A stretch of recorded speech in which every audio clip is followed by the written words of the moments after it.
Hello viewers, வாங்க சாப்பிட்லாம். அதாவது நம்ம இன்றைக்கி அடை தோசை செய்யலாமா? அடை தோசை நல்லாவே மொறுமொறுனும் சாஃப்டாகவும் நல்லாவே வருங்க. இந்த மெஷர்மெண்ட்டு படி நீங்கள் பண்ணிங்கன்னா. அதற்கு முன்னால் நம்முடைய சேனலை பார்க்குறவங்க அனைவரும் முதல்ல சப்ஸ்கிரைப் பண்ணிவிட்டு அப்புறம் பெல் பட்டனை ப்ரெஸ் பண்ணிவிட்டு ஆல் என்கின்ற ஆப்ஷனை ப்ரெஸ் பண்ணிக்கோங்க. அப்போ தான் நான் போடுற வீடியோஸ் எல்லாம் உங்களுக்கு உடனுக்குடன் நோட்டிஃபிகேஷனில் மிஸ் பண்ணாமல் தெரிய வரும். அதாவது இது பிகினர்ஸ்க்கு ரொம்பவே யூஸ்ஃபுல்லாக இருக்கும் மற்றும் ஹாஸ்டலைட்ஸ்க்கு ரொம்ப யூஸ்ஃபுல்லாக இருக்குங்க.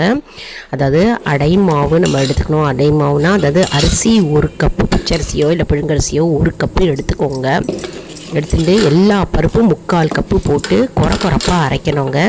கடலப்பருப்பு, துவரம்பருப்பு, பைத்தம்பருப்பு, உளுத்தம்பருப்பு 3/4 கப்பு, ஒவ்வொன்றும் 3/4 கப்பு போட்டு மிளகாய் வற்றல், இஞ்சி தோலை சீவி போட்டுக்கோங்க. இஞ்சி, பெருங்காயம், உப்பு போட்டு அரைச்சிக்கணும்.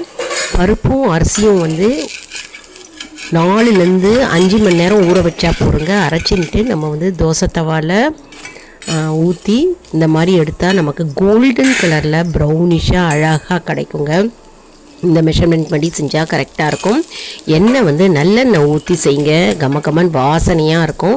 இதில் நம்ம கருவேப்பிலை போட்டுக்கலாம், கொத்தமல்லி போட்டுக்கலாம், அப்புறம் முருங்கைக்கீரையை கிள்ளி பொடி பொடியாக போட்டுக்கலாம், வெங்காயம் போட்டுக்கலாம். சில பேர் தேங்காய் கூட போடுவாங்க. துருவல் ரொம்பவே டேஸ்ட்டாக இருக்குங்க. ஒவ்வொன்றுத்துக்கும் ஒரு விதமான டேஸ்ட்டாக இருக்கும். அதுக்கப்புறம் ஒரு தோசை எடுத்த உடனே, அடையை எடுத்த உடனே தண்ணியை தெளிச்சுக்கணும். தண்ணி தெளிச்சுட்டா நமக்கு ஈஸியாக எடுக்க வரும்.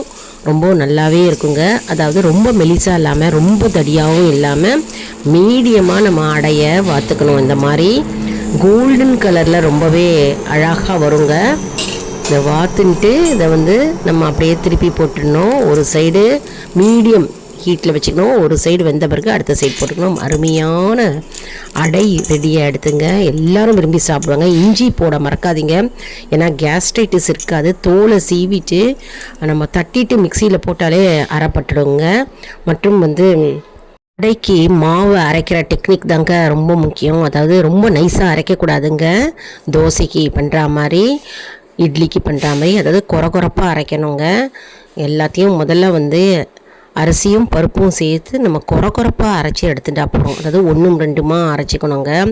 அதாவது மிடில் இருக்கும் பார்த்திங்களா ரவா, ரொம்ப நைஸ் ரவாவாக இல்லாமல் மிடில் இருக்கிற ரவா மாதிரி நம்ம அரைச்சி எடுத்துக்கணும்.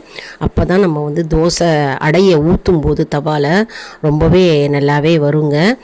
முழுன்னு அரைக்கக்கூடாதுங்க. இட்லி தோசைக்கு அரைக்கிற மாதிரி இந்த மெஷர்மெண்ட் படி பண்ணிங்கன்னா ரொம்பவே நல்லாயிருக்கும். செஞ்சு பாருங்கள். லைக் பண்ணுங்கள், ஷேர் பண்ணுங்கள், சப்ஸ்கிரைப் பண்ணுங்கள்.